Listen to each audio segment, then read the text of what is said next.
So what is up बच्चों, क्या हाल चाल आप सभी का। मैं मनविंदर सिंह एक बार फिर से आ गया हूं आप सभी के साथ। आज 2 जनवरी है, तो आज हम लेकर आए अपना सेकंड लेक्चर, जो कि होने वाला है साइंस का chapter 1 chemical reaction and equation. तो 1 से 30 जनवरी तक सारा कोर्स कंप्लीट कर देंगे। पहला लेक्चर थोड़ा सा डिले हो गया था कुछ घंटों में, वो भी आ जाएगा, कोई दिक्कत परेशानी वाली बात है ही नहीं। तो बच्चों, अब केमिकल रिएक्शन चैप्टर शुरू करने से पहले एक चीज समझा दूं, चाहे लोहे में जंग लगे या लड़का प्यार में पड़े, दोनों में ही केमिकल रिएक्शन होती है, क्योंकि कटता दोनों में ही है, एक में जंग और दूसरे में लड़के का।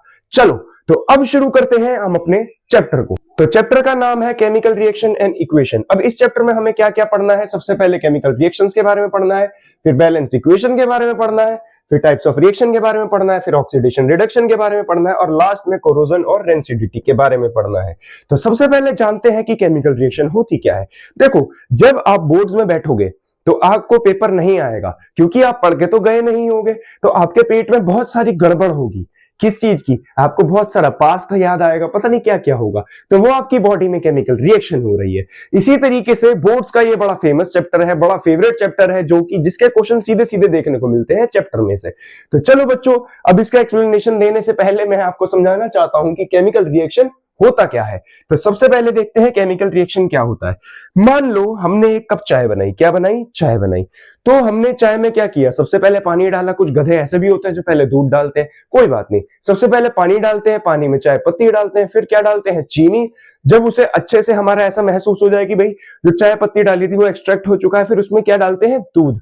उसके बाद उसको बॉईल करते हैं, फिर रिझाते हैं, उसके बाद चाय बन के तैयार हो जाती है। ट्विस्ट यहां नहीं था चाय बनाने में। कहोगे कि भैया आपने तो रेसिपी बता दी, चाय बनाने में ट्विस्ट नहीं था। ट्विस्ट यहां पर था, जो हमने चाय बनाई, क्या हम उसे दोबारा से दूध, दोबारा से चाय पत्ती, दोबारा से चीनी बना सकते हैं? तो नहीं बना सकते। तो ऐसे चेंजेस जिसमें हमारा एक बार प्रोडक्ट बन जाए और दोबारा से वो ओरिजिनल मतलब रिएक्टेंट जैसा ना बन सके, तो उसे कहते हैं केमिकल रिएक्शन। उसे क्या कहते हैं? Chemical reaction. The reaction which can not be reversible, ऐसी रिएक्शन जो कि रिवर्सिबल नहीं होती, उन्हें क्या कहते हैं? Chemical reaction. तो कॉपी पेन खोल लो और शुरू करते हैं चैप्टर को। तो अब केमिकल रिएक्शन के बारे में हमें क्या जानना है, ये मैंने आपको बता दिया ऊपर ऊपर से कि केमिकल रिएक्शन क्या होती है। चलो थोड़ा सा विस्तार में और पढ़ते हैं। मान लो हमने क्या किया, एक पेपर लिया मैग्नीशियम, एक पेपर लिया जो कि मैग्नीशियम का पेपर था। किसका पेपर था? मैग्नीशियम का। हम कह रहे हैं एक पेपर है मैग्नीशियम पेपर, एक पेपर लिया जो मैग्नीशियम का पेपर था, ठीक है, या फिर हम कहें इसे मैग्नीशियम रिबन भी कहते हैं। क्या कहते हैं? मैग्नीशियम रिबन भी कहते हैं, मैग्नीशियम। चलो इससे भी आसान में समझाते हैं, तुम पहले कंफ्यूज हो जाओगे भाई ये मैग्नीशियम पेपर कहां से आ गया बीच में। चलो लेट्स कंसीडर कि हमने क्या लिया, एक पेपर लिया। क्या लिया? पेपर लिया। अब पेपर को हमने जला दिया, पेपर को क्या किया? जलाया। अब जलाने का मतलब क्या होता है, ध्यान से समझो। क्लास 8th में आपने एक चीज बहुत अच्छे से पढ़ी होगी, क्या? कंबशन नाम की चीज। क्या? कंबशन। अगर किसी ने नहीं पढ़ी तो टेंशन मत लो, क्योंकि जहां पे वीक बच्चों का कोई नहीं होता वहां मनविंदर भैया उन्हें गले लगा लेते हैं। तो कंबशन का मतलब होता है कि हमेशा जब भी आग लग रही है उसमें ऑक्सीजन की प्रेजेंस की वजह से ही लग रही है वो आग। वो आग किसकी वजह से लग रही है? ऑक्सीजन की वजह से। जो एयर में ऑक्सीजन प्रेजेंट है उस वजह से क्या लग रही है? आग। इसका मतलब जो मैं पेपर जला रहा हूं, यानी कि पेपर की रिएक्शन किसके साथ हो रही है? ऑक्सीजन। किसके साथ हो रही है? ऑक्सीजन के साथ। अब ध्यान से देखो, जब हम पेपर को जलाते हैं ना, जब हम पेपर को जलाते हैं तो जलाने के बाद क्या बचती है? राख। राख को इंग्लिश में कहते हैं ऐश। अब हमें ध्यान से क्या चीज समझनी है कि जो पेपर की रिएक्शन ऑक्सीजन के साथ होगी, तो हमें पता है जब भी ऑक्सीजन किसके साथ रिएक्शन करता है तो ऑक्साइड बनाता है। अगर नहीं पता हो तो अभी ही दिमाग में डाल लो, क्या? जब भी ऑक्सीजन किसी के साथ रिएक्शन कर रहा है तो वो क्या क्रिएट करता है? ऑक्साइड। क्या बनाता है? ऑक्साइड। अब इस बात को देखेंगे, जो वो ऐश बची थी ना, जो वो राख थी या फिर कहें ऐश थी, ठीक है, वो क्या थी हमारी? वो बेसिकली क्या था? इस पेपर का ऑक्साइड। इस पेपर का क्या था? ऑक्साइड। इतनी बात क्लियर है? ध्यान से समझो, ध्यान से। जब भी ऑक्सीजन किसी के साथ रिएक्ट हो रहा है तो हमेशा वो क्या बना रहा है? ऑक्साइड। क्या बना रहा है? ऑक्साइड। क्लियर हुई बात? तो यानी कि प्रोडक्ट में हमारा क्या बनेगा? Paper oxide. क्या बनेगा? Paper oxide. अब ध्यान से समझते हैं, एक चीज को ध्यान से समझते हैं। मान लो हमने इस पेपर की जगह मैग्नीशियम का पेपर लिया था। एक हमारा एलिमेंट है मैग्नीशियम, हमने उसका पेपर लिया था, या फिर कहें मैग्नीशियम रिबन लिया था, जहां से एनसीईआरटी का चैप्टर शुरू हो रहा है, पॉइंट टू पॉइंट उठाकर डालूंगा, ठीक है। मान लो हमारा क्या शुरू हो रहा है, मतलब मैग्नीशियम रिबन है हमारे पास, क्या है, रिबन। अब हमने उसे जलाया, क्या करा, जलाया। तो जलाने का मतलब क्या हुआ, हमने उसकी रिएक्शन किसके साथ कराई, ऑक्सीजन के साथ। किसके साथ, ऑक्सीजन के साथ, ठीक है, ऑक्सीजन के साथ रिएक्शन कराई। तो हमारा क्या बना, मैंने कहा पेपर के साथ जब हुआ था तो पेपर ऑक्साइड बना था। अब मैग्नीशियम के साथ हुआ तो क्या बनेगा, मैग्नीशियम ऑक्साइड। क्या बनेगा, मैग्नीशियम ऑक्साइड। तो बेसिकली इस केस में भी क्योंकि ये रिबन था या फिर कहें पेपर था, उसकी रिएक्शन ऑक्सीजन के साथ हुई, इसका मतलब उसे जलाया गया, उसको क्या किया गया, जलाया गया। इसका मतलब यहां पे भी क्या बचेगी, राख। क्या बचेगी, राख। अब ये राख क्या होगा, इसका ऑक्साइड होगा। क्या होगा, इसका ऑक्साइड होगा। अब मेन मुद्दा समझाने का ये नहीं था इसमें राख बन रही है, ऑक्साइड बन रही है। मेन मुद्दा इसका समझाने का ये था, क्या हम इस राख से, क्या हम इस राख से दोबारा से ये मैग्नीशियम रिबन या फिर हम कहें पेपर बना सकते हैं, क्या हम दोबारा से बना सकते हैं, तो नहीं। तो इससे ये समझ आ गया है कि जो रिवर्सिबल का हमारा ये साइन होता है, रिवर्सिबल तो बिल्कुल नहीं है। तो ऐसी रिएक्शंस जो कि रिवर्सिबल नहीं होती, यानी कि एक बार प्रोडक्ट बन गया। अच्छा, दो चीजें और समझा देता हूं, जिनकी रिएक्शन हो रही है उन्हें कहते हैं रिएक्टेंट्स। इन्हें क्या कहते हैं, रिएक्टेंट्स। बहुत प्यारे और रफ नोट्स बनवा रहा हूं, सब कुछ लिखते जाओ, ठीक है। इन्हें क्या कहते हैं, रिएक्टेंट्स। अब इनकी रिएक्शन करवाने के बाद जो बनता है उसे कहते हैं प्रोडक्ट। समझ गए, जैसे हमने चाय बनाई थी, दूध, चाय पत्ती, चीनी, पानी, ये सब क्या था, हमारे रिएक्टेंट्स। इन सबको मिला के क्या बना, टी बनी थी, चाय बनी थी, ठीक है। तो वो क्या था, हमारा प्रोडक्ट। इसी तरीके से जब हमने मैग्नीशियम रिबन को जलाया तो इसका मतलब किसके साथ रिएक्शन हुई, ऑक्सीजन के साथ। प्रोसेस कौन सा हुआ, कंबशन।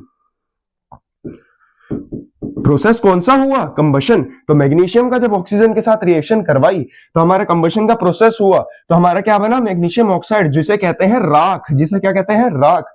तो ये रिवर्सिबल नहीं है, इसका मतलब यहां पर क्या हुआ है, केमिकल रिएक्शन हुई है। अब ये थे रिएक्टेंट्स और ये था प्रोडक्ट। ये क्या थे, रिएक्टेंट्स और ये क्या था, प्रोडक्ट। इतनी बात आपकी क्लियर होनी चाहिए बहुत अच्छे से, इतनी बात आपको इतने अच्छे से क्लियर होनी चाहिए, ठीक है।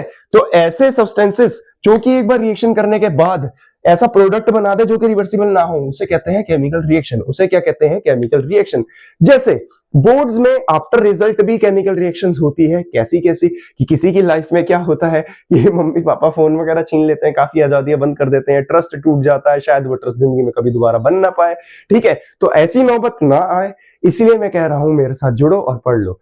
आप मेरे साथ हाथ मिलाओगे, मैं तुम्हें गले लगा लूंगा, क्योंकि तुम मेरे छोटे भाई बहन हो और मेरा काम है तुम लोगों को पढ़ाना।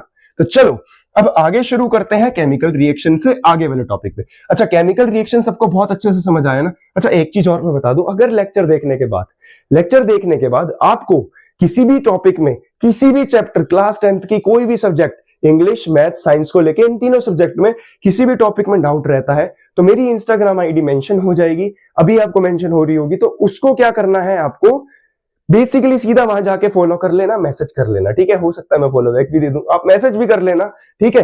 अब मैसेज करके मैं आपको डायरेक्टली आपको उसका आंसर प्रोवाइड करा दूंगा। तो चलो बच्चों, बढ़ते हैं नेक्स्ट टॉपिक की तरफ।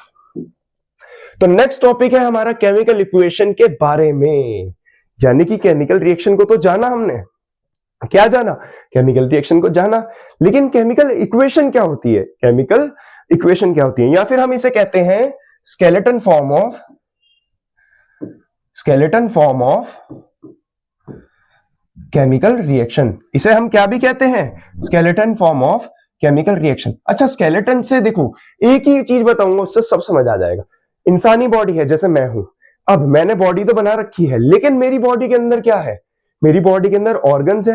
अब उस ऑर्गन्स को बचाने के लिए क्या है, मेरा स्केलेटन। क्या है, मेरा स्केलेटन। अब मैं खड़ा हूं, किसके बेसिस पे खड़ा हूं, स्केलेटन के बेसिस पे खड़ा हूं। अपने जो मेरे जॉइंट्स हैं, जो मेरी हड्डियां हैं, वो सब मिला के क्या बनाता है, स्केलेटन। इसी तरीके से हमने जो ये केमिकल रिएक्शन करी थी, जब इसको हम इजीएस्ट वे में लिखते हैं, क्या, when we write chemical reaction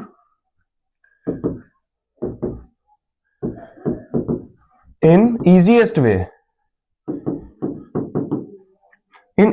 way, then it is called chemical equation. अब आप कहोगे कि भैया इजीएस्ट वे का मतलब क्या हुआ, कुछ समझ सा नहीं आया, कुछ ऊपर ऊपर से ही निकल गया, कुछ है ना। तो देखो बेटा, इजीएस्ट वे का मतलब क्या होता है। सबसे पहले एक क्वेश्चन लिखता हूं, मैं एक क्वेश्चन लिखता हूं, ठीक है। Why we use symbols instead of writing names of reactants and products and in chemical reaction। यानी कि हम सिंबल्स को ही क्यों यूज करते हैं, हम सिंबल्स को ही क्यों यूज करते हैं केमिकल इक्वेशन लिखने के लिए। ध्यान से समझना, बहुत इजी कॉन्सेप्ट है, बहुत इजी कॉन्सेप्ट है। अब ध्यान से देखो, मान लो मैंने एक रिएक्शन अभी तुम्हें करके दिखाई, magnesium plus oxide gives magnesium oxide. अब मैं उसे ऐसे लिखूंगा, magnesium plus oxygen gives magnesium oxide. यार अब ना बड़ा कंफ्यूजन क्रिएट हो गया। क्या कंफ्यूजन क्रिएट हो गया कि हम कितने एटम मैग्नीशियम के ले रहे हैं, हम कितने एटम ऑक्सीजन के ले रहे हैं, या फिर हम कह रहे हैं ये मैग्नीशियम ऑक्साइड जो बन रहा है इसमें हमारे कितने एटम्स है, कितने मॉलिक्यूल्स है। कुछ नहीं समझ आ रहा, कुछ भी नहीं समझ आ रहा, कुछ भी समझ नहीं आ रहा। कहते हैं ना जो नीचे 2 लगाते हैं, कभी कभार 3 लगाते हैं, कभी कभार क्या लगाते हैं 4 लगाते हैं, कुछ भी समझ नहीं आ रहा। तो इस चीज को क्लियर करने के लिए एक चीज बनाई गई, केमिकल इक्वेशन। क्या बनाई गई? Chemical equation. Chemical equation is the easiest way to write a chemical reaction. Chemical equation is the easiest way to write a chemical reaction because हम केमिकल रिएक्शन में क्या यूज करते हैं? Symbols instead of names. क्या use करते हैं? Symbols को use करते हैं नेम्स की जगह। अब इससे आसानी क्या होती है? सबसे पहले की पॉइंट्स लिखाऊंगा। देखो मुझे तुम पे पूरा भरोसा है कि तुम खुद बना बना के चीजें लिख सकते हो, मैं तुम्हें बस अंदर तक घुसा रहा हूं, उसे एक्सप्लेन कर रहा हूं, ठीक है। अब देखो सिंबल्स क्यों यूज करते हैं नाम की जगह। सबसे पहली चीज समझो, क्योंकि इट इज, यानी कि इट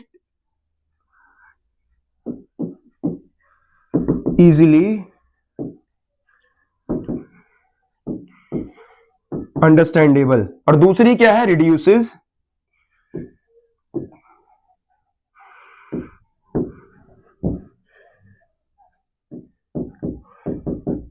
कॉम्प्लेक्सनेस। यानी कि जो कॉम्प्लेक्स हो जाता है ना हमारा, ये लिखने में इतना कॉम्प्लेक्स हो जाता है कि भाई हमें नहीं पता कितने एटम है, क्या है। एक तो वो कम हो जाती है, दूसरी ये लिखने में बहुत ज्यादा क्या हो जाती है? आसान हो जाती है, बहुत ज्यादा आसान हो जाती है। और तीसरी चीज इजी टू अंडरस्टैंड। क्या? Easy to understand. इतनी बात क्लियर हुई, इतनी बात क्लियर हुई। ये कुछ चीजें थी जिस वजह से हम एक केमिकल रिएक्शन को इक्वेशन की फॉर्म में लिखते हैं। हम केमिकल रिएक्शन को किसकी फॉर्म में लिखते हैं? इक्वेशन की फॉर्म में। बात समझ आई? चलो एक एग्जांपल लेते हैं इसका। एक क्या लेते हैं? एग्जांपल लेते हैं। अभी हम कौन से पे हैं जी? अभी हम कौन से पे हैं जी? हाँ चलो, खाली पेज छोड़ रखा है। एक एग्जांपल लेते हैं। जैसे कि मैंने कहा कैल्शियम ऑक्साइड प्लस हमारे किसके साथ रिएक्शन होगी इनकी? मैं कहता हूं वाटर के साथ। अगर मेरी कैल्शियम ऑक्साइड की वाटर के साथ रिएक्शन होगी तो मेरा बनेगा कैल्शियम हाइड्रोक्साइड। अब क्या आपको इसमें कुछ समझ आ रहा है कैल्शियम ऑक्साइड क्या होता है? अच्छा, कैल्शियम ऑक्साइड की जगह कुछ लोग क्या लिख देते हैं भाई? क्विकलाइम भी लिख देते हैं। तो आप तो कंफ्यूज हो जाओगे, यार क्विकलाइम क्या होता है यार, है लिखने में, मतलब अंडरस्टैंड करने में, दूसरे को समझाने में सब दिक्कत होगी। लेकिन अगर हम इसको कुछ इस प्रकार लिखें कि भाई कैल्शियम ऑक्साइड CaO की रिएक्शन जब होगी H2O के साथ, किसके साथ? तो हमारा क्या बन जाएगा? CaOH whole twice. हमें पता लग गया कि भाई जब क्विकलाइम की रिएक्शन वाटर के साथ हुई तो हमारा क्या बन गया? स्लेक्ट लाइम बन गया। क्या बन गया? Slaked lime. यानी कि कैल्शियम ऑक्साइड की रिएक्शन जब वाटर के साथ हुई तो हमारा क्या बन गया? Calcium hydroxide. अब ये सब क्या था? इजी था। क्या करने में? समझने में। दूसरा लिखने में।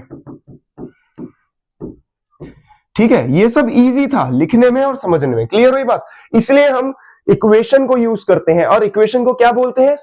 Skeleton form. क्या बोलते हैं? Skeleton form of a chemical reaction. बात क्लियर हुई? हम इक्वेशंस क्यों यूज करते हैं और इक्वेशन होती क्या है, क्लियर हुई? अब इक्वेशन में एक चीज फिर से समझा देता हूं कि भाई जो, अच्छा इधर लिख रखी थी मैंने, जो इधर वाले होते हैं उन्हें क्या कहते हैं, रिएक्टेंट्स। इधर वाले होते हैं उन्हें क्या कहते हैं, रिएक्टेंट्स। और ये इसे क्या कहते हैं, इसे कहते हैं प्रोडक्ट। क्लियर हुई बात? क्लियर हुई बात? कोई दिक्कत? ठीक है, इधर वाले होते हैं रिएक्टेंट्स, इधर वाले होते हैं प्रोडक्ट। इतनी सी बात समझनी है, बस इतनी सी, और कुछ भी नहीं समझना है इसके बारे में। चलो अब बढ़ते हैं जरा हम नेक्स्ट टॉपिक के बारे, जो कि इतना फेवरेट टॉपिक है एनसीईआरटी वालों का, या फिर हम कहें बोर्ड वालों का। सीधा सीधा क्वेश्चन देते हैं। और हाँ, एक चीज और बताऊं, इसमें जो कॉम्प्लेक्स चीजें आती है ना, उसके बारे में समझाएंगे। जो चीजें इसमें कॉम्प्लेक्स है उसके बारे में पहले जान लेते हैं। यहां पे लिखता हूं छोटा छोटा, ठीक है। सबसे पहली चीज, कभी कभार हमारा क्वेश्चन किस प्रकार आ जाता है, नेम फॉर्म में, यानी कि वो केमिकल नेम्स देंगे पूरी इक्वेशन के। चलो तुम्हें कुछ एग्जांपल दिखाता हूं इस तरीके से, और तुम्हें खुद लिखना होगा, ठीक है। वो तुम जब क्वेश्चन प्रैक्टिस करोगे तो तुम्हें बहुत इजीली समझ आ जाएंगे, ठीक है। अब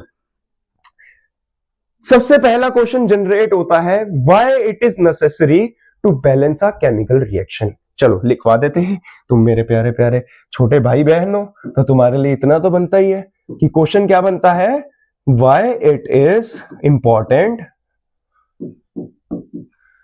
to balance a chemical reaction. ये क्यों जरूरी है कि केमिकल रिएक्शन को बैलेंस करा जाए, क्यों जरूरी है, क्यों?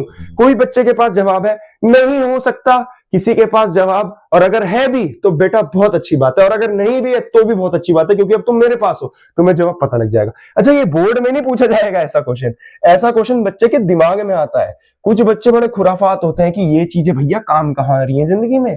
अरे भैया, आगे 12वीं के बाद बीटेक भी करोगे, बीसीए भी करोगे, उनमें भी कुछ ऐसे एडिशनल सब्जेक्ट्स होते हैं जिनमें ये करने पड़ते हैं।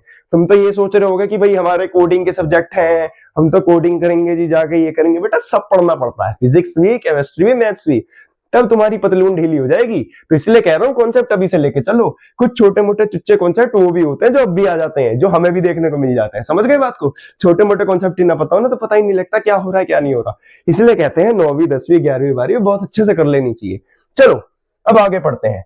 क्यों नेसेसरी है कि हम एक केमिकल रिएक्शन को बैलेंस करें, जो कि वो मोस्ट कॉमन दिमाग में बच्चों के आता है कि भाई क्या जरूरत है, लिखो खत्म करो, है ना। तो देखो, हमने ना क्लास 9th में एक पढ़ा था, law of conservation of mass. क्या पढ़ा था? लॉ ऑफ कंजर्वेशन ऑफ मास, ठीक है। अच्छा, इसके आगे एक चीज और लिख लेना, मैं लिखना भूल गया, due to law of conservation of mass. यहां से हमारा सॉल्यूशन शुरू है, ठीक है। Due to law of conservation of mass हमें क्या करना पड़ता है, केमिकल रिएक्शन को बैलेंस करनी पड़ती है। अच्छा, कुछ कुछ खटका दिमाग में, कुछ कुछ थोड़ा थोड़ा समझ आया? चलो पूरा समझते हैं। Law of conservation of mass क्या कहता है? Mass neither be created nor be destroyed. Mass neither be created nor be destroyed, कि मास को कभी हम बना भी नहीं सकते और मास को कभी हम खत्म भी नहीं कर सकते। तो तुम्हारे दिमाग में अब एक चीज आ रही होगी, क्या चीज आ रही होगी कि भैया आप ये बताओ, जब आपने बोला ये रहा, जब आपने बोला कि हमने मैग्नीशियम रिबन को जलाया, किसको जलाया? मैग्नीशियम रिबन को, हमारी क्या बनी? ऐश बनी। हमारी क्या बनी? ऐश बनी। लेकिन यार अब ऐश तो उतनी थी ही नहीं जितना मैग्नीशियम रिबन था, ये तो कम थी। ये क्या थी? कम थी। मान लो रिबन इतना बड़ा था, लेकिन यार उसकी राख तो बिल्कुल जरा सी बची। क्या बची? बिल्कुल जरा सी बची। तो आप ये चीज सोच रहे होगे कि कुछ तो गड़बड़ हुई है मेरे हाथों, कोई बात नहीं अभी सही कर देते हैं। तो तुम ये तो सोच रहे होगे कि यार भैया मुझे एक चीज समझाओ कि अगर ऐश इतनी सी बची और रिबन इतना बड़ा था और ऐश इतनी सी बची, तो किस प्रकार ये लॉ किस प्रकार सही हुआ कि ना तो मास को हम बना सकते ना तो हम खत्म कर सकते। ध्यान से सुनो, बहुत अच्छे से सुनना। 3 तरीके के स्टेट में मास पाया जाता है। कितने स्टेट में? 3 तरीके के। वैसे होता तो और भी है, 5 तरीके में होता है, बट वो 11th 12th में पढ़ना है। हमें भी क्या जानना है? 3 तरीके की स्टेट में मास पाया जाता है, सॉलिड, लिक्विड एंड गैसेस। पहला क्या? Solid, liquid and gases. अब ध्यान से समझना, जब हमने क्या किया था, इस मैग्नीशियम को जलाया था, क्या किया था, इस मैग्नीशियम रिबन को जलाया था, इस मैग्नीशियम रिबन को जलाया था। तो जलाने के बाद क्या हुआ, क्या हुआ, कुछ हमारा धुआं भी निकला होगा, किस फॉर्म में, कुछ हमारा धुएं की फॉर्म में भी निकला होगा। तो धुआं निकला, अब वो धुआं किस स्टेट में है भाई, वो भी तो हमारा गैसीय स्टेट में है। किस स्टेट में है, गैसीय स्टेट में। तो तुम्हें एक चीज समझ आ गई कि भाई ये जो गैसीय स्टेट में है, ये भी तो एक हमारी, हम कहें मास की फॉर्म है, solid liquid gaseous.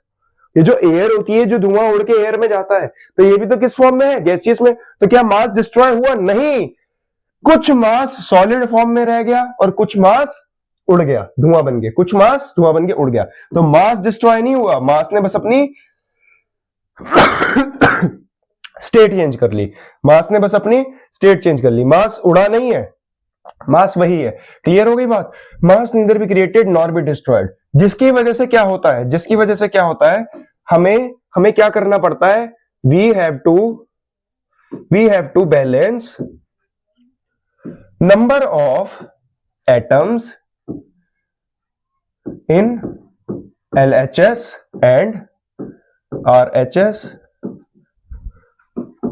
in any chemical reaction। Clear हुई बात कि हमें क्या करना पड़ता है, LHS और RHS में नंबर ऑफ एटम्स मैनेज करने पड़ते हैं। क्या करने पड़ते हैं, नंबर ऑफ एटम बैलेंस करने पड़ते हैं। अच्छा, इसके ना कुछ स्टेप्स होते हैं, इसको बैलेंस करने के कुछ स्टेप्स होते हैं। एनसीईआरटी में देखोगे भैया सर चकरा जाएगा, कहोगे ये क्या आ गया। ठीक है, इधर देखो ध्यान से, steps to balance.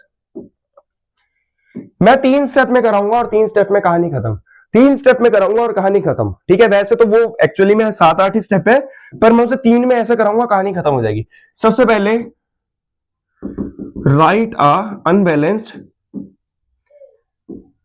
Chemical reaction. CR का मतलब है केमिकल रिएक्शन। ठीक है, राइट अ अनबैलेंस्ड केमिकल रिएक्शन। ठीक है, क्लियर हो गई बात। हम लिखेंगे, उसके बाद हम क्या करेंगे, मेक अ टेबल।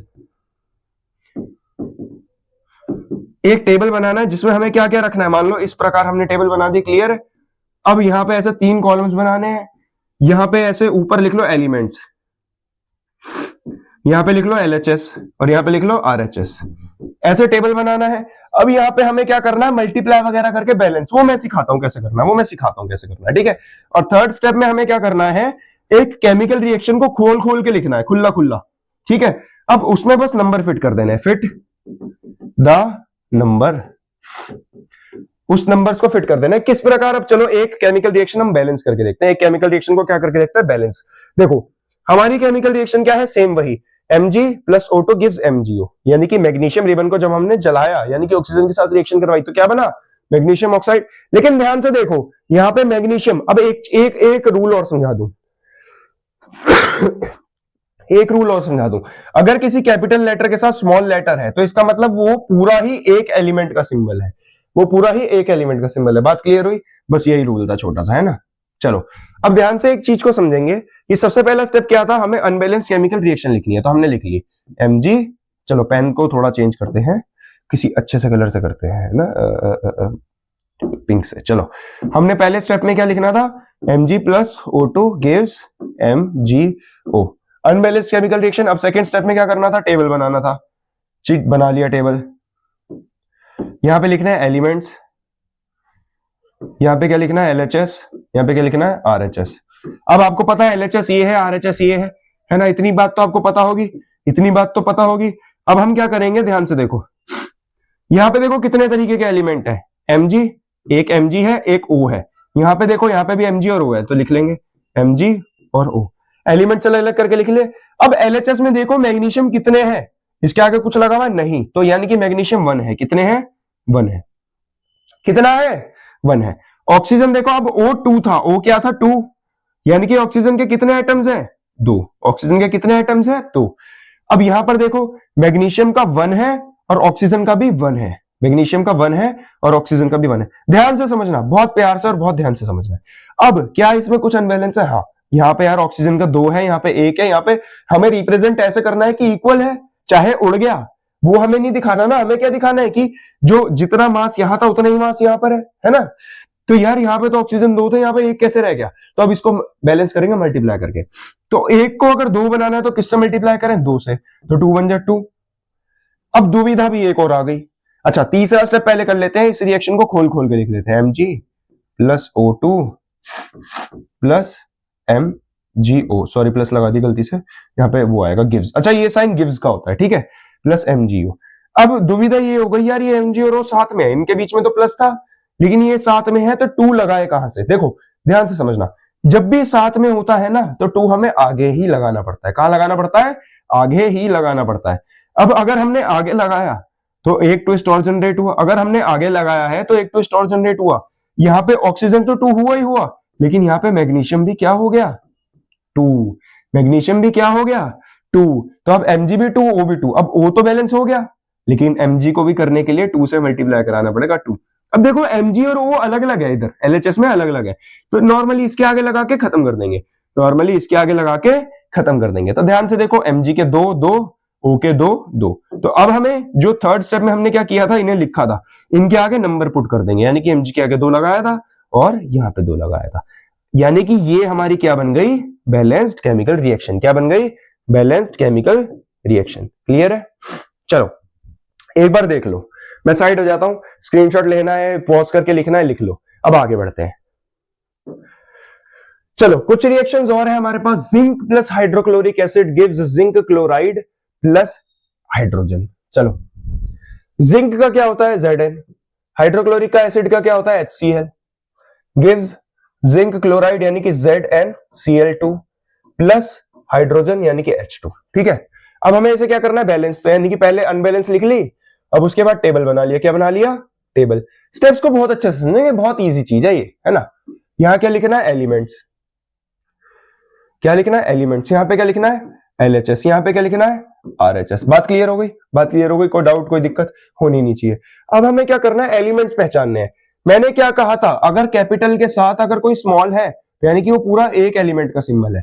ठीक है, जैसे HCl लिखा है तो इसमें एक ये कैपिटल है यानी कि ये अलग एलिमेंट है, और C के साथ L छोटा है यानी कि ये अलग एलिमेंट है। ठीक है, तो हम इन्हें अलग अलग करके लिखेंगे। Zn अकेला है तो Zn एक H है और Cl है। अब इधर रीचेक करेंगे, इधर भी है ना, Zn है, हाँ Zn है, Cl है, Cl है, H है, H है। क्लियर है? अब क्या करेंगे? नंबर ऑफ एटम्स लिखेंगे। क्या लिखेंगे? Number of atoms. तो जिंक के कितने थे यहाँ पे? 1। हाइड्रोजन का कितना था? 1। Cl का कितना था? 1। यहाँ पे जिंक का कितना है? 1। Cl के है 2, अरे यहां कहां लिख दिया? Cl के है 2 और हाइड्रोजन के कितने हैं? 2। लो जी, आ गई दिक्कत। क्या आ गई? हमारी दिक्कत आ गई। अब हमें क्या करना पड़ेगा जी? बैलेंसिंग करनी पड़ेगी। सिर्फ जिंक बैलेंस्ड है, बाकी अलग अलग है। बाकी क्या है? अलग अलग। तो अब क्या करना है हमें? हमने ध्यान से एक चीज देखनी है कि जिंक का 1 था, यहाँ पे भी 1 था। अब यहाँ पे हाइड्रोजन को 2 करना है, तो हाइड्रोजन किससे मल्टीप्लाई करा देंगे? 2 से। कराई तो क्या बन गया हमारा? 2। देखो देखो, मैंने क्या कहा? मैंने क्या कहा? अब तीसरे में एक बार खोल के लिखनी है, यानी कि Zn plus HCl gives ZnCl2 plus H2 plus H2। अब यहां पे हमने H की 2 से मल्टीप्लाई करी। अब ये HCl के साथ है। H किसके साथ है? Cl के साथ है। चलो यहां 2 पुट तो कर देते हैं। इसका मतलब क्या हुआ कि H तो 2 हुआ ही हुआ, साथ में क्या और 2 हो गया? साथ में Cl भी क्या हो गया? 2। तो आप एक चीज नोटिस करोगे कि Cl भी बैलेंस हो गया और H भी बैलेंस हो गया। क्या बैलेंस हो गया? Cl भी बैलेंस हो गया और H भी बैलेंस हो गया, सिर्फ आगे 2 लगाने से। तो अब हम ध्यान से देखें, क्या सारे सारे नंबर ऑफ एटम्स मिल गए? 1 1 2 2 2 2 2 2। तो इसका मतलब ये हमारी क्या बन गई? एक केमिकल रिएक्शन जो कि क्या है? हमारी बैलेंस्ड है। क्या है? Balanced chemical reaction. क्लियर है बात? क्लियर है बात? अब जो हमारी नेक्स्ट रिएक्शन है ना, जो हमारी नेक्स्ट रिएक्शन है, देखो ये है। ठीक है, इसको जरा करके देखो, पॉज कर लो, करके देखो, फिर मैं तुम्हें करवाता हूं। चलो अब करवाते हैं। ठीक है, देखो जो मैं कह रहा हूं ना, एक बार पॉज करके देखो। देखो पता फायदा तुम्हारा है, बहुत फायदा है इसमें। फायदा क्या है कि इसको करोगे तो तुम्हें बहुत आसानी से चीजें समझ आने लग जाएंगी। क्लियर है बात? चलो अब देखो हमारा क्या है? Iron plus water. वाटर हमेशा कभी भी आयरन की ना डायरेक्टली वाटर के साथ रिएक्शन नहीं होती, क्योंकि आप देखोगे कि जंग को आप पानी में डालो कोई रिएक्शन तो हो ही नहीं, लेकिन स्टीम के साथ हो जाती है, स्टीम गर्म होती है। ठीक है, आयरन का सिंबल Fe, वाटर का सिंबल H2।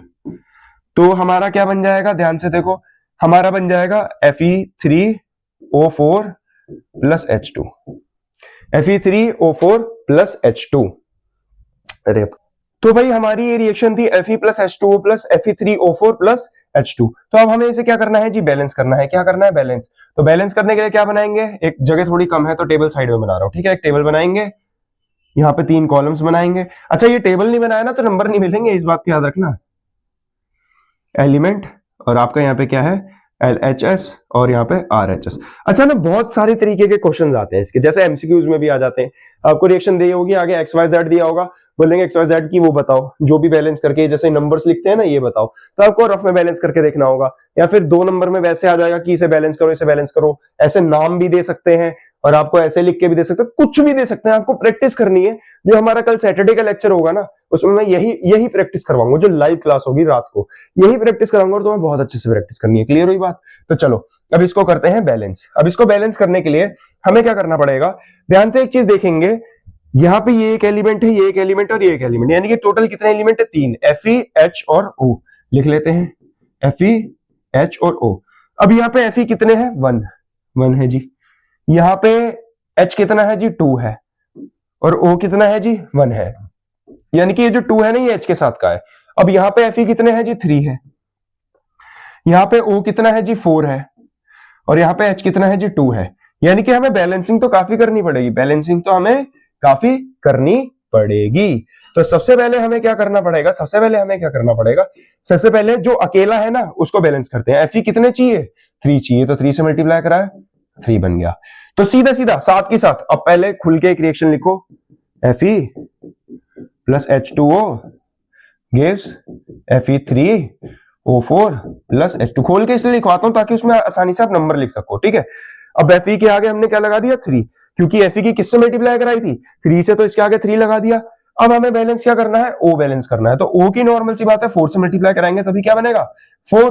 O कितना बन गया, 4। और ध्यान से एक चीज देखो, यहाँ पे आप O के आगे तो 4 लिख नहीं सकते, मैंने क्या बताया, पूरे के आगे ही लिखना पड़ेगा। तो पूरे के आगे लिखा। अगर O 4 बना, अब H कितना हो गया, 4 2 जा 8, यानी कि यहाँ पे H कितना हो गया, 8। H कितना हो गया, 8, क्योंकि 4 यहां पर आया और ये पूरा एक कंपाउंड था। H2 पूरा क्या था, एक कंपाउंड था। तो H2 यानी कि 4 2 जा 8 हाइड्रोजन हो गए और 4 ऑक्सीजन हो गए। अब हमें ये भी ऐड करना पड़ेगा, यानी कि यहाँ पे भी किसकी मल्टीप्लाई करा दो, 4 की। तो 4 2 जा 8। अब यहाँ यानी कि क्या हो गया, यहाँ पे हमने 4 की कराई थी, अब इस H में भी हमने किसकी करा दी, 4 की। तो ध्यान से देखेंगे, क्या ये बैलेंस हुआ, क्या ये बैलेंस हुआ, तो 3 3 8 8 4 4। तो ये बहुत अच्छे से बैलेंस हो चुकी है। तो जो ये रिएक्शन है हमारी, ये क्या है हमारी, बैलेंस्ड केमिकल रिएक्शन। ये क्या है हमारी, बैलेंस्ड केमिकल रिएक्शन। बात क्लियर हुई, कोई दिक्कत? अब और भी रिएक्शंस आती है हमारी, कैल्शियम ऑक्साइड प्लस वाटर। अब ये वाली जो रिएक्शन है इसको खुद करके देखो। ये होमवर्क में मेरे को भाई इंस्टाग्राम जो आईडी तत्व में अभी लिखी हुई आ रही है ना, इस पे मेरे को आंसर जरूर भेजने हैं, ठीक है। और उसके बाद जो सैटरडे को करवाऊंगा वो मेरे को एक बार दिखाना है तुम्हें, तुमने कैसे किया, क्या नहीं किया, तुम्हें क्या डाउट आया, क्या समझ आया, क्या समझ नहीं आया, मैं क्या इंप्रूव कर सकता हूं, क्योंकि मैं तुम्हारे लिए ही हूं, ठीक है। अब दूसरी चीज तुम्हें क्या करना है कि जो क्वेश्चन दे रहा हूं, जो होमवर्क दे रहा हूं ना, उसको करना है और उसको मेरे को भेजना है। क्लियर है? देखो मैं ये नहीं कह रहा कि मेरे साथ कोई ऐसा हजारों लाखों कुछ जुड़े, ठीक है। 10 बच्चे भी जुड़ जाए इनफ है, क्योंकि मेरे लिए वही बड़ी अच्छी बात हो जाएगी, ठीक है। अब ये वाली रिएक्शन जो है Na प्लस H2O, चलो एक काम करते हैं, ये दोनों रिएक्शन आपके होमवर्क के लिए रखते हैं। ये दोनों रिएक्शन क्या करते हैं, होमवर्क के लिए। चलो ठीक है, इन्हें लिख लेना। अब एक और रिएक्शन है हमारी, इसको कराते हैं। क्या करते हैं, इसको कराते हैं। तो सबसे पहले एक अनबैलेंस्ड रिएक्शन लिख लेते हैं, Na2SO4 plus BaCl2 gives BaSO4 plus NaCl plus NaCl। अब क्या बनाना है जी, हमें बॉक्स बनाना है। बना ले बॉक्स। अब ये तुम्हें बहुत देखने में कॉम्प्लिकेटेड लग रही होगी, लेकिन जितना कहते हैं ना, जो जितना दिखने में खतरनाक होता है उतना ही दिल से अच्छा होता है ना। और RHS, तो जितनी ये देखने में रिएक्शन बेकार है, उतना ही ये क्या है, उतनी ही अच्छी रिएक्शन और उतनी ही इजी रिएक्शन है। तो चलो एलिमेंट्स क्या क्या है, एक N के साथ छोटा है, यानी कि पूरा एक है और सबको पता होगा ये सोडियम का होता है। अब S भी कैपिटल है, O भी कैपिटल है, इनकी S अलग है और O अलग है। और B के साथ A छोटा है, यानी कि ये बेरियम, ये Ba अलग है। और C के साथ L छोटा है, यानी कि Cl अलग है। तो इतने ही एलिमेंट्स है, उधर भी चेक कर लो, इतने ही है। चलो अब नंबर ऑफ एटम्स लिखते हैं। क्या लिखते हैं, नंबर ऑफ एटम। यहाँ पे N के कितने थे, मतलब सोडियम के कितने थे, 2। सल्फर का कितना है 1, सल्फर देखो 4O के आ गया है, ठीक है, और ये 2Na के आ गया, तो सल्फर के आगे कुछ नहीं है तो 1 है। अब O के कितने हैं जी 4। अब बेरियम के आगे कुछ नहीं है, बेरियम का 1 है और Cl के 2 है, ठीक है। अब इधर आए तो यहाँ पे बेरियम का कितना है 1, पहले बेरियम को देखे कहा लिखा है ये रहा 1। अब अगला सल्फर का भी 1 है, तो सल्फर का है यार 1, ठीक है। अब अगला ऑक्सीजन के 4 है, तो देख लेना 4 है ना कहा, O के कितने हैं 4 है, क्लियर हुई। अब अगला Na के कितना है 1, Na का कितना है 1, और Cl के कितने हैं जी, Cl का भी क्या है 1। तो हम देख सकते हैं हमें बैलेंस क्या क्या करना है, हमें एक्चुअली में इधर बैलेंस करना है, और बैलेंस किस किस को करना है, एक तो इसको करना है और एक तो इसको करना है। तो चलो पहले सोडियम को बैलेंस करते हैं। तो यहाँ पे अगर सोडियम को 2 बनाना है तो 2 से मल्टीप्लाई कराएंगे तो 2 बन गया। अब पहले खोल खोल के रिएक्शन लिख लो, ठीक है। क्या थी हमारी Na2SO4 plus BaCl2 gives BaSO4 plus NaCl। लिख लिया जी, कोई दिक्कत नहीं होनी चाहिए। चलो अब हमने Na के 2 से मल्टीप्लाई करें RHS में, तो यहाँ पे 2 की मल्टीप्लाई करेंगे। तो ट्विस्ट क्या हुआ कि अगर Na2 हो गया तो साथ में Cl भी जुड़ा हुआ है, प्लस तो बीच में है नहीं, साथ में Cl जुड़ा हुआ है, तो Cl भी कितना हो गया ऑटोमेटिकली 2 हो गया, ऑटोमेटिकली 2 हो गया। अब ध्यान से देखो 2 2 1 1 4 4 1 1 और 2 2, ये रिएक्शन अपने आप ही बैलेंस हो गई, ये रिएक्शन अपने आप ही बैलेंस हो गई। मैंने कहा था ना, ये जितनी हमारी टफ लग रही है देखने में, जितनी बेकार लग रही है उतनी ही इजी है, उतनी ही इजी है। तो कॉन्सेप्ट को समझो, कैसे करना है, क्या करना है, उसी से आपका सब क्लियर हो जाएगा। रटना है ही नहीं, साइंस है भैया, रटना है ही नहीं, मैथ्स में भी नहीं रटना, क्लियर है। तो चलो आई होप कि ये आपको रिएक्शन वाला मतलब बैलेंसिंग द केमिकल इक्वेशन वाला चैप्टर बहुत अच्छे से समझ आया, चैप्टर नहीं मतलब टॉपिक बहुत अच्छे से समझ आया होगा। तो अब बढ़ते हैं हम अपने नेक्स्ट टॉपिक की तरफ। तो नेक्स्ट टॉपिक जो हमारा है वो बहुत इजी टॉपिक है, बहुत इजी टॉपिक है, टाइप ऑफ केमिकल रिएक्शन। अच्छा, मैं टाइप ऑफ केमिकल रिएक्शन पढ़ाने से कुछ चीजें समझा देना चाहता हूं इससे पहले, शायद मैं भूल गया हूं बताना, पर कोई नहीं, मैं दोबारा से समझा देना चाहता हूं तुम्हें। जैसे हमने केमिकल रिएक्शन क्या होता है कि केमिकल रिएक्शन के बारे में जाना था। अच्छा, अब आप पहचानोगे कैसे? एक पहचान तो मैंने तुम्हें बता दी कि अगर ऐसा प्रोडक्ट बने जो दोबारा से क्या नहीं बन सकता, दोबारा से रिएक्टेंट जैसा नहीं बन सकता। जैसे दूध से पनीर बना दो, तो क्या उस पनीर से दोबारा दूध बना सकते हैं? नहीं। दूध से मलाई बना दो, क्या उस मलाई से दोबारा दूध बना सकते हैं? कुछ गधे कहेंगे हाँ, लेकिन नहीं बनता, ठीक है। अब अगर हम घी बना दें, तो क्या उस घी से दोबारा हम दूध या मलाई कुछ बना सकते हैं? नहीं बना सकते। क्लियर हो गई बात? तो ये सारी रिएक्शंस है। अब जब हमारी केमिकल रिएक्शन होती है ना, व्हेन केमिकल रिएक्शन डन, तो हमारी कुछ चीजें देखने को मिलती है, कुछ क्या मिलती है हमें, चीजें देखने को मिलती है। जैसे सबसे पहले चेंज इन कलर। दूसरी चीज क्या देखने को मिलती है? Change in temperature. अगली क्या देखने को मिलती है? फॉर्मेशन ऑफ प्रेसिपिटेट, जिसे हम पीपीटी भी कहते हैं, फॉर्मेशन ऑफ प्रेसिपिटेट। अगली क्या चीज देखने को मिलती है हमारी? क्या निकलती है हमारी? क्या कहते हैं? Heat evolves. हीट मतलब हम कह रहे हैं कि भाप के रूप में हीट निकलती है हमारी। तो ये कुछ चीजें हैं जो हमें देखने को मिलती हैं। एक आधी और होगी जो मेरे दिमाग से स्किप हो रही है, लेकिन यार आप बहुत अच्छे बच्चे हो, आप एक बार जाके देख सकते हो, रीचेक कर सकते हो। तो ये कुछ चीजें होती हैं जब हमारी केमिकल रिएक्शन होती है। क्लियर है बात? कोई दिक्कत परेशानी नहीं, इनको याद रखना, ये मैं बताना तुम्हें भूल गया था। ये चीज का डायरेक्ट क्वेश्चन आता है, क्वेश्चन आ सकता है एमसीक्यू में कि भाई ऐसी कौन सी चीज है जो केमिकल रिएक्शन के टाइम पे नहीं होती। तो तुम्हें 4 ऑप्शन दिए गए होंगे, एक ऑप्शन ऐसा होता है जो नहीं होती, तो उसको टिक लगा देना तुरंत ही। या फिर पूछा जाता है कि what factors does effect the chemical reaction, ऐसे कौन से फैक्टर्स होते हैं जिसके बेसिस पे केमिकल रिएक्शन होती है। तो यही फैक्टर आपको लिख कर आने हैं, यही फैक्टर आपको लिख कर आने हैं। अब जो चैप्टर का मेन है, अच्छा मैंने ये 2 होमवर्क में दिए थे, इन्हें कर लेना। अब जो चैप्टर का मेन है वो टॉपिक हमारा शुरू होने वाला है, टाइप्स ऑफ केमिकल रिएक्शन। तो ये टॉपिक इतना जरूरी है, इतना इंपॉर्टेंट है, इसकी एक्टिविटी साथ में आती है। अच्छा, इसकी ना एक एक्टिविटी और है हमारी, एक एक्टिविटी वो मग्गे वाली है, ठीक है, वो मैं कराऊंगा तुम्हें। वो किस प्रकार करेंगे वो शॉर्ट वीडियो के माध्यम से समझेंगे, या तो मैं उसे पूरा एक्सपेरिमेंट कराऊंगा प्रैक्टिकली, या फिर देखेंगे, कुछ तो करेंगे, एनिमेशन के थ्रू समझेंगे। चलो अब समझते हैं जरा टाइप्स ऑफ केमिकल रिएक्शन को, टाइप्स ऑफ केमिकल रिएक्शन के बारे में, ठीक है। तो जो केमिकल रिएक्शन होती है ना, वो भी भिन्न भिन्न प्रकार की होती है, वो भी अलग अलग तरीके की होती है। केमिकल रिएक्शन भी हमारी अलग अलग तरीके की होती है। किस किस तरीके की होती है जरा जानते हैं। सबसे पहली केमिकल रिएक्शन होती है हमारी कॉम्बिनेशन रिएक्शन। सबसे पहली कौन सी होती है? Combination reaction. अच्छा, कॉम्बिनेशन के नाम से ही जान रहे होगे what do you mean by combination. Combination का मतलब होता है कंबाइन करना। क्या करना? कंबाइन करना, या फिर कहें जोड़ना। देखो भैया, मैं तो ऐसे ही लिखता हूं वर्ड्स ऑफ लैंग्वेज में, ठीक है, आप देख लेना। अब इसका मतलब क्या होता है? जोड़ना। यानी कि क्या हो रहा है? दो रिएक्टेंट्स आपस में जुड़ के एक प्रोडक्ट बना रहे हैं।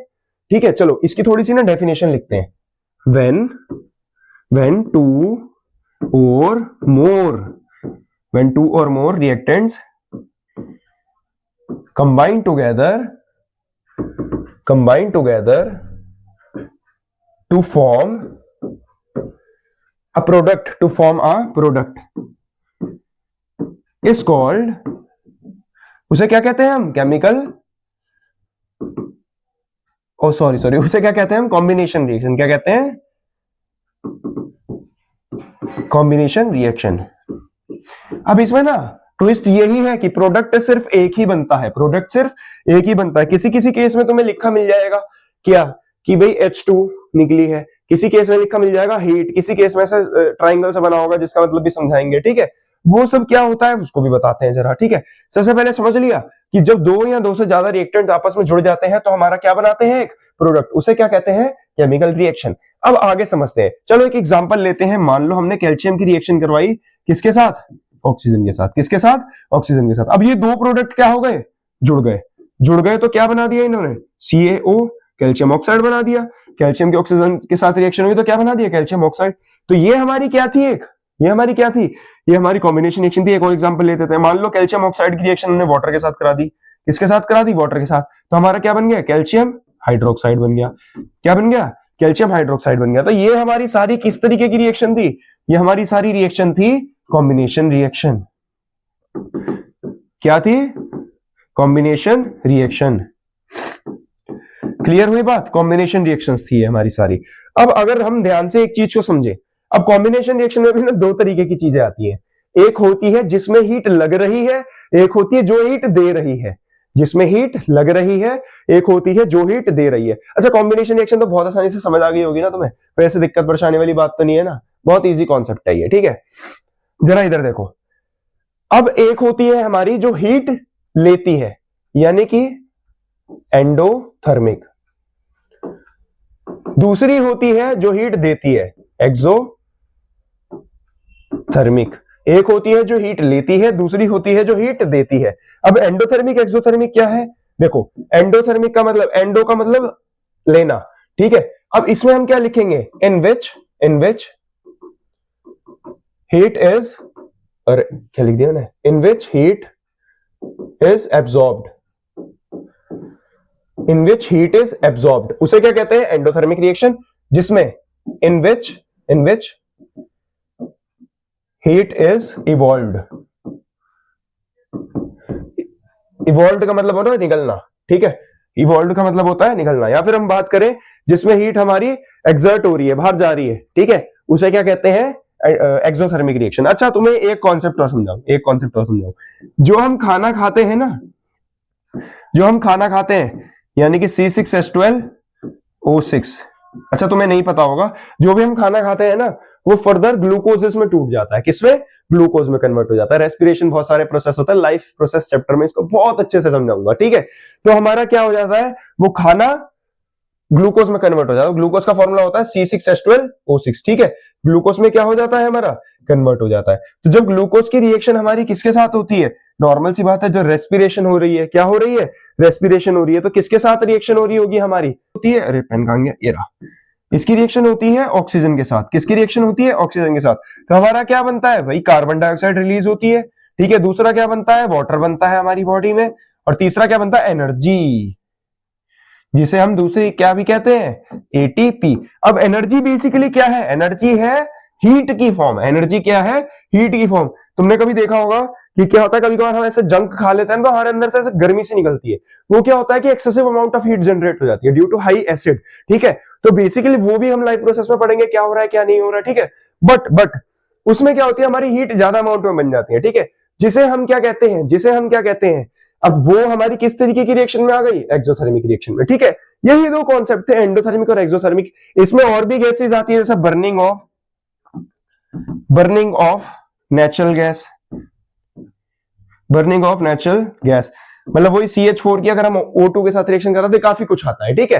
अब हमारी आती है नेक्स्ट टाइप की रिएक्शन। नेक्स्ट टाइप की रिएक्शन में बहुत इंपॉर्टेंट एक कॉन्सेप्ट आता है फेरस सल्फेट वाला, वो क्वेश्चन पूछा जाता है तो उसको भी समझाएंगे, क्या क्वेश्चन पूछा जाता है, क्या होता है क्या नहीं होता। चलो, डीकंपोजिशन रिएक्शन हमारा क्या टॉपिक है। देखो, डीकंपोजिशन रिएक्शन हमने ना अभी तक सारे को टॉपिक ऐसे कवर करे एकदम मक्खन, तो अच्छे से समझना। मेरी स्पीड थोड़ी तेज है, पर तुम मेरी स्पीड के साथ मैनेज करोगे तो तुम्हारी लर्निंग भी तेज हो जाएगी, क्योंकि मैं एट द एंड यही कहता हूं कि भाई रूल योरसेल्फ, क्योंकि अगर तुम अपने आप को ही रूल नहीं कर पा रहे तो तुम कुछ भी नहीं कर पाओगे यार लाइफ में। चलो, डीकंपोजिशन रिएक्शन का मतलब होता है कि अब हमारा there is one reactant, one reactant which forms many products, when heated। अब इसमें ना काफी सारी बड़ी इंपॉर्टेंट रिएक्शंस आती है, तो इस चीज को याद रखना। देखो, एक चीज मैं समझा दूं, अगर कोई भी रिएक्शन में मैं बैलेंस करना भूल जाऊं तो उसको इतना सीरियस मत लेना, लेकिन वो रिएक्शन सही ही है, ठीक है। तो देखो, there is one reactant which forms many products when heated। तो एक एग्जांपल ले लेते हैं। एक ना हमारा क्रिस्टल होता है, अच्छा इसके ये जो रिएक्शन करा रहा हूं ना इसके बारे में सब कुछ बहुत अच्छे से जान लेना। एक हमारा होता है 2FeSO4.7H2O, ठीक है। ये बेसिकली हमारा क्या होता है, एक क्रिस्टल होता है फेरस सल्फेट, वैसे ही सॉल्ट होता है। अब सॉल्ट होता है तो वो क्रिस्टल फॉर्म में पाया जाता है। फेरस सल्फेट का क्या होता है, क्रिस्टल, क्या होता है, क्रिस्टल। अब तुम्हें याद क्या रखना है, तुम्हें याद ये रखना है कि इसका कलर क्या होता है, इसका कलर क्या होता है, इसका कलर होता है लाइट ग्रीन। और क्या याद रखना है कि रिएक्शन के बाद इसका कलर क्या रहता है, ठीक है। ये फेरस सल्फेट का क्रिस्टल होता है जिसका फॉर्मूला ये होता है, क्या होता है ये, लेकिन रिएक्शन में थोड़ा अलग तरीके से सिखाया जाता है, वो भी बता देता हूं, ठीक है। तो फेरस सल्फेट का क्या होता है, क्रिस्टल होता है जिसका कलर होता है लाइट ग्रीन, इस बात को याद रखना। तो जब इसकी रिएक्शन होती है ना, इसको बेसिकली हमें क्या करना है, हीट, यानी कि 2FeSO4 को जब हम क्या करेंगे, हीट करेंगे, क्या करेंगे, हीट करेंगे। तो इसका एक्चुअली में क्या होता है ना, इसके आगे जो ये 7H2 होता है ये तो उड़ जाता है हीट करने की वजह से, ठीक है। तो बचता क्या है, बचता है हमारा Fe2O3 प्लस SO2 और सॉरी SO3 प्लस SO2। तो देखो वो कितने हो गए, 3 4 5 6 7 8, यहाँ पे भी कितने थे, 2 × 4 यानी कि 8। तो यानी कि ये पूरी तरीके से केमिकल रिएक्शन हमारी क्या है, बैलेंस। तो ये हमारी क्या होती है, केमिकल, जगह कम थी इसलिए टेढ़ा लिख दिया, आप पेपर में मत लिखाना, ठीक है। अब ध्यान से एक चीज नोटिस करो कि हमारा क्या हो रहा है कि एक सिंगल रिएक्टेंट है, क्या है, single reactant, just like you, ठीक है। एक सिंगल रिएक्टेंट है और वो किसमें वो किसमें टूट गया, वो हमारे सेवरल प्रोडक्ट्स में टूट गया, किसमें टूट गया, सेवरल प्रोडक्ट्स में। अब याद क्या रखना है तुम्हें, याद ये रखना है कि ये जो क्रिस्टल था फेरस सल्फेट का, ये लाइट ग्रीन था। तो अब ये जो बना हमारा क्या बना, फेरिक ऑक्साइड, ये क्या बना है, फेरिक ऑक्साइड। ये क्या बना, किस कलर का बनेगा, ये बनेगा रेडिश ब्राउन कलर का, किसका, रेडिश ब्राउन, किस कलर का बनेगा, रेडिश ब्राउन कलर का। ये बात क्लियर हुई तुम्हारी, ये बात क्लियर हुई। तो ये हमारा था डीकंपोजिशन रिएक्शन, यानी कि एक प्रोडक्ट सेवरल, सॉरी एक रिएक्टेंट सेवरल प्रोडक्ट्स में हमारा क्या हो रहा है, ब्रेक डाउन हो रहा है। क्या ये बात क्लियर है, क्या ये बात क्लियर है। अब इसी तरीके की ना और भी रिएक्शंस है हमारी, इसी तरीके की और भी रिएक्शंस है। जैसे हम लेते हैं, एक हमारी बहुत कॉमन रिएक्शन है जो पूछी जाती है, ठीक है, वो क्या है कि सिल्वर क्लोराइड की, सॉरी गलत लिख दिया, 2AgCl की, सिल्वर क्लोराइड को जब हम सनलाइट में रखते हैं ना, किसमें, सनलाइट में रखने का मतलब उसे क्या मिल रही है, हीट मिल रही है। जब सनलाइट में रखते हैं तो ये डिकम्पोज हो जाती है, यानी कि टूट जाती है, यानी कि Ag और Cl2 में टूट जाती है, 2Ag और Cl2 में क्या हो जाती है, टूट जाती है। इसी तरीके से अगर हम बोले कि 2AgBr, तो इसी तरीके से Ag और Br में भी वो टूट जाती है। क्लियर हुई बात, वो भी किसमें टूट जाती है, Ag और Br में। इतनी सी बात तुम्हारे क्लियर हुई, किसकी, जब हीट होती है, हीट किससे मिलती है, इसे सनलाइट से मिलती है। बहुत बहुत आसान सा कॉन्सेप्ट है, बहुत इजी सा कॉन्सेप्ट है, ये बस डिकम्पोज हो जाती है, ठीक है। अब इसके कुछ इफेक्ट्स होते हैं, जैसे फोटोलाइटिक इफेक्ट्स होते हैं हमारे, ठीक है। अब डिकम्पोजिशन रिएक्शन भी बहुत सारे टाइप्स की होती है। डिकम्पोजिशन रिएक्शन ही हमारे बहुत सारे टाइप्स की होती है। जैसे एक होती है हमारी थर्मल, मैं तुम्हें टाइप्स बता दूं, एक होती है हमारी थर्मल, एक होती है हमारी फोटोलिटिक, ठीक है। अब थर्मल और फोटोलिटिक, अरे स्पेलिंग गलत लिख दिया, रुक जाओ, ठीक है। एक होती है हमारी थर्मल और एक होती है हमारी फोटोलिटिक, ठीक है। अब और एक होती है हमारी जो इलेक्ट्रिसिटी की मदद से होती है। देखो, थर्मल होती है हीट करने की वजह से, फोटोलिटिक होती है सनलाइट की वजह से, और ये जो इलेक्ट्रिसिटी वाली होती है ये हमारी किसकी वजह से होती है, इलेक्ट्रिक करंट की वजह से। क्लियर हुई बात, क्लियर हुई बात। अब कुछ नहीं करना, एनसीईआरटी की एक छोटी सी बुक खोलनी है, उसमें इसके टाइप्स ढूंढने हैं। नहीं मिलते तो गूगल पे जाके इन तीनों रिएक्शंस के एक एक रिएक्शन देख लेना, तुम्हें बहुत इजीली चीजें समझ आ जाएंगी, ठीक है। बस रिएक्शन देखनी है, कुछ उसमें से पढ़ना नहीं है, रिएक्शन देखनी है बस, ठीक है। ये 3 टाइप होती है डिकम्पोजिशन रिएक्शन, क्लियर है। अब नेक्स्ट टाइप पे पढ़ते हैं, कौन सा है हमारा, डिस्प्लेसमेंट रिएक्शन। क्या है, डिस्प्लेसमेंट रिएक्शन। अब ये रिएक्शन ना, इसका मैंने एक नाम भी रखा है, अब आप पढ़ ही सकते होगे, ठीक है। मैंने इसका एक नाम भी रखा है। इसमें बेसिकली पता क्या होता है, इसमें क्या होता है कि जैसे हम कह रहे हैं Fe है, ठीक है, Fe प्लस CuSO4 है, तो ये ना रिएक्शन होगी। अब इसमें क्या होता है, इसका कॉन्सेप्ट क्या समझना है, इसका कॉन्सेप्ट ये समझना है कि अगर हम रिएक्टिविटी सीरीज देखें, अब रिएक्टिविटी सीरीज आपको आएगी 3rd चैप्टर में, मेटल नॉन मेटल में। लेकिन मैं बता दूं कि रिएक्टिविटी सीरीज में एक जो आयरन है Fe, ठीक है, वो भी हमारा मेटल है और Cu भी मेटल है, पर Cu जब SO4 के साथ जुड़ जाता है, Cu जब SO4 के साथ जुड़ जाता है, तो ये जो सल्फेट है ना SO4, ये एक सॉल्ट है। क्या है, सॉल्ट है। ये मेटल है और ये क्या है, सॉल्ट। ये मेटल है और ये क्या है, सॉल्ट। तो ध्यान से एक चीज देखेंगे, मैंने तुम्हें अभी क्या समझाया कि Fe रिएक्टिविटी सीरीज में ऊपर आती है, यानी कि हम कहते हैं ना कि क्लास में जैसे बच्चे हैं, मान लो 10 बच्चे हैं, एक बच्चे के फुल मार्क्स है, एक के उससे कम आए, एक के उससे कम आए, तो हम क्या रैंक देते हैं 1 2 3। तो 1 वाले से क्या पहचाना जा रहा है कि ज्यादा क्या है, इसके नंबर ज्यादा है ना। तो इसी तरीके से जितने ऊपर हमारा मेटल होता है, यानी कि Fe Cu से ऊपर है, यानी कि Fe की पावर्स जो है, शक्तियां जो है, वो Cu से ज्यादा है, वो Cu से ज्यादा है। तो Fe पता क्या करता है, Fe बड़ी चालाक चीज करता है। Fe करता है इस सल्फेट को भड़का देता है, इस सल्फेट को क्या कर देता है, भड़का देता है। क्या कि भाई ये तो तेरे लायक है ही नहीं, ये तो तेरे लायक है ही नहीं, तेरे लायक मैं हूं क्योंकि मैं स्ट्रांग हूं। तो ये क्या करता है कि वीक मेटल को, ये जो वीक मेटल है, क्या है, वीक मेटल, जो हमारा वीक मेटल है, इसको क्या कर देता है, सॉल्ट से अलग करवा देता है और सॉल्ट को अपने साथ क्या कर लेता है, जोड़ लेता है। क्या कर लेता है, जोड़ लेता है। तो फिर हमारा ये बन जाता है FeSO4 प्लस Cu रिएक्शन, मतलब प्रोडक्ट में क्या बन जाता है, FeSO4 प्लस Cu। कॉन्सेप्ट समझ आया, बहुत इजी कॉन्सेप्ट था। हमारा क्या होता है, when active metal which is high in reactivity series, reactivity series,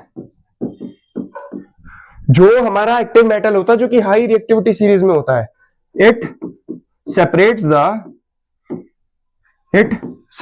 the, किसको सेपरेट कर देता है,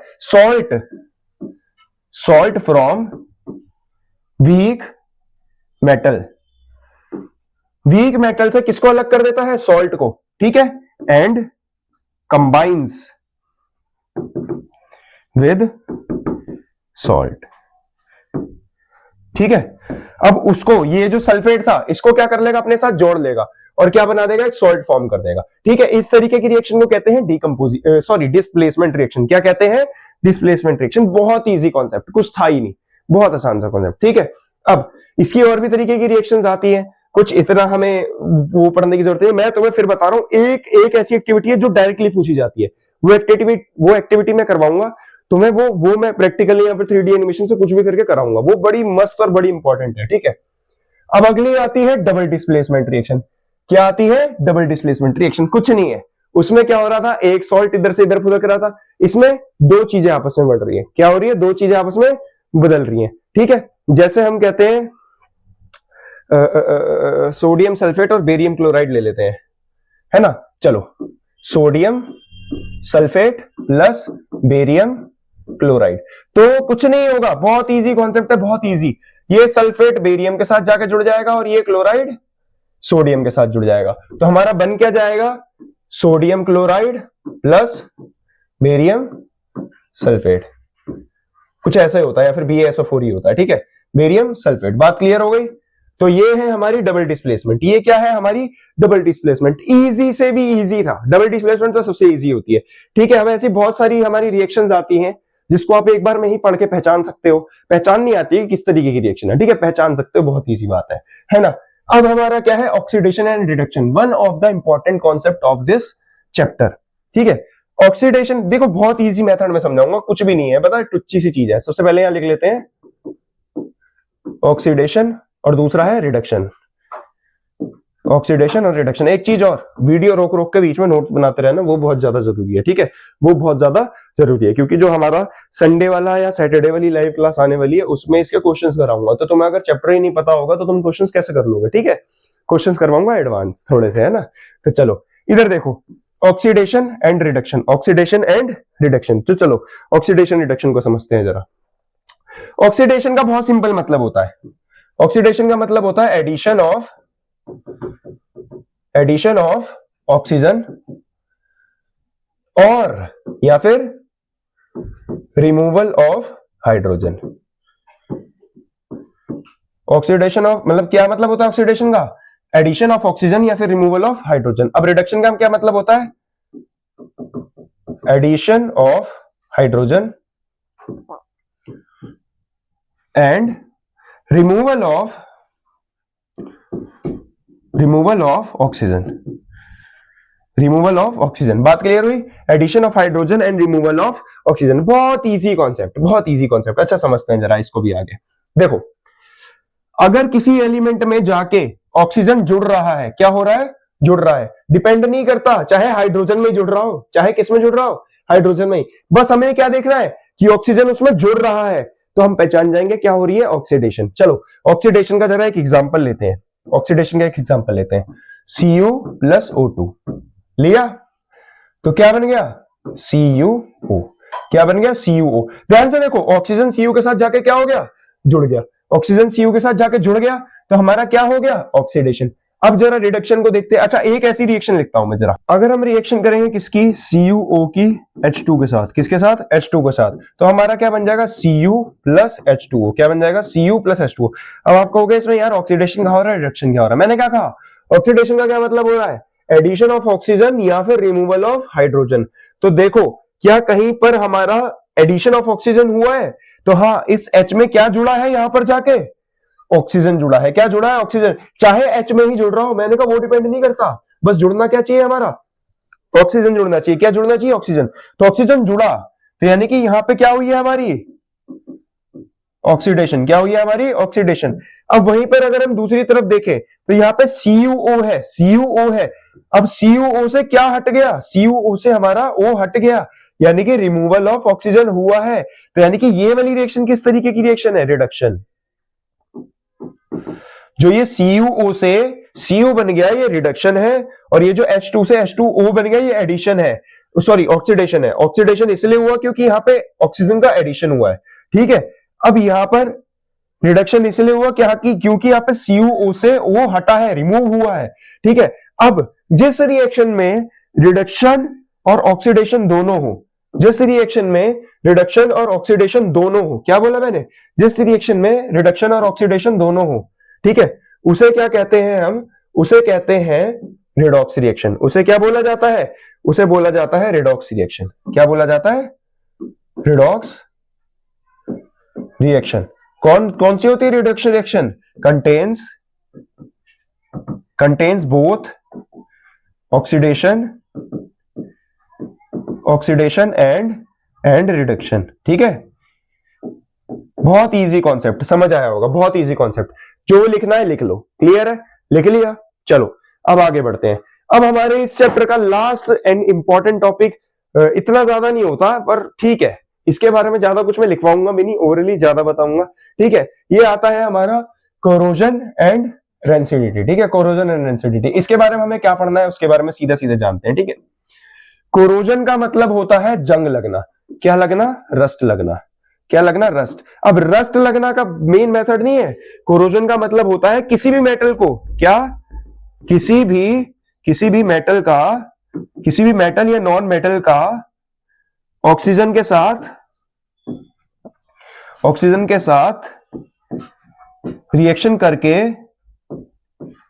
रिएक्शन होकर मेटल ऑक्साइड